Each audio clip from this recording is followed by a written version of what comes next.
तीन गरीब बहुओं और सास की अनोखी होली। ठाकुरपुरा गांव के आखिरी छोर पर एक पुराना बड़ा मगर जर्जर मकान था। कभी यह घर खुशियों से भरा रहता था, लेकिन अब इसमें सन्नाटा पसरा रहता। इस घर में तीन बहुएं राधा, सरिता और मीरा अपनी बूढ़ी सास के साथ रहती थीं। उनके पति मजदूरी के लिए शहर गए थे, लेकिन महीनों से कोई खबर नहीं आई थी। घर की हालत दिन ब दिन खराब होती जा रही थी और इस बार होली भी बेरंग लग रही थी। गांव में होली की धूम थी। अमीर घरों में मिठाइयों की खुशबू फैली थी, रंगों की थालियां सजी थीं और बच्चे नए कपड़े पहनकर खेल रहे थे। लेकिन इन तीनों बहुओं के घर में त्योहार की कोई तैयारी नहीं थी। सास ने आह भरते हुए कहा, बेटियों, जब तक तुम्हारे पति नहीं लौटते, हमारी होली यूं ही सूनी रहेगी। राधा, जो सबसे समझदार थी, उसने सोचा कि आखिर हर बार उनकी होली सूनी क्यों रहे? क्या सिर्फ इसलिए कि उनके पास पैसे नहीं हैं? वह बोली, अगर हमारे पास पैसे नहीं हैं, तो क्यों न हम खुद कुछ कमाने की कोशिश करें। सरिता और मीरा ने उसे हैरानी से देखा।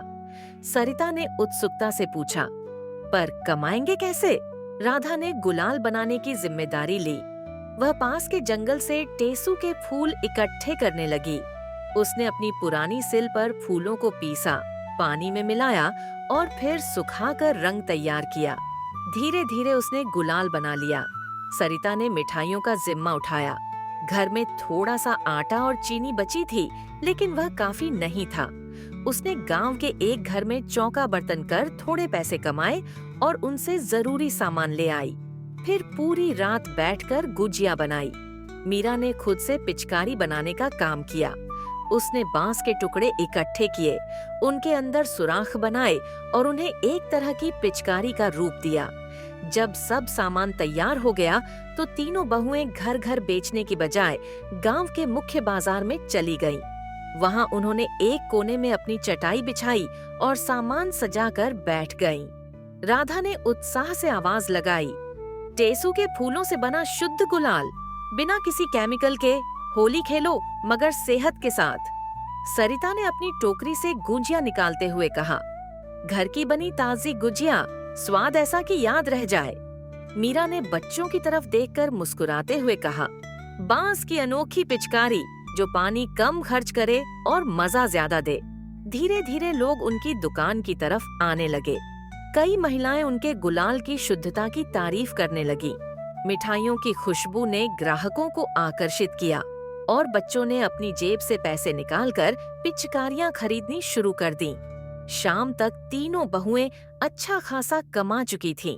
उन्होंने अपनी मेहनत से मिले पैसों से घर के लिए राशन खरीदा, मिठाइयां और नए कपड़े भी ले लिए।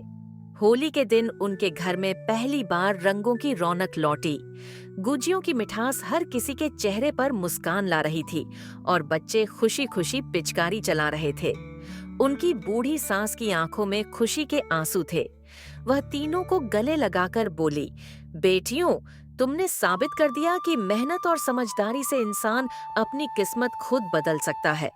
आज तुमने न सिर्फ अपने घर की होली रोशन की, बल्कि पूरे गांव को यह सिखाया कि हालात कितने भी बुरे हों, अगर इंसान ठान ले तो कुछ भी असंभव नहीं। गांव में भी लोग कहने लगे, ये तीनों बहुएं तो मिसाल बन गई।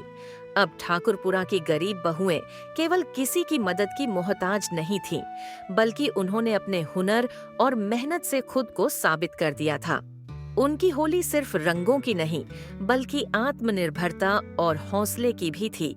अगले साल जब होली आई, तो तीनों बहुएं फिर तैयार थीं, इस बार और बड़े पैमाने पर व्यापार करने के लिए। अब हमारी होली कभी बेरंग नहीं होगी, मीरा ने गुलाल उड़ाते हुए कहा और तीनों बहुएं खिलखिलाकर हंस पड़ीं।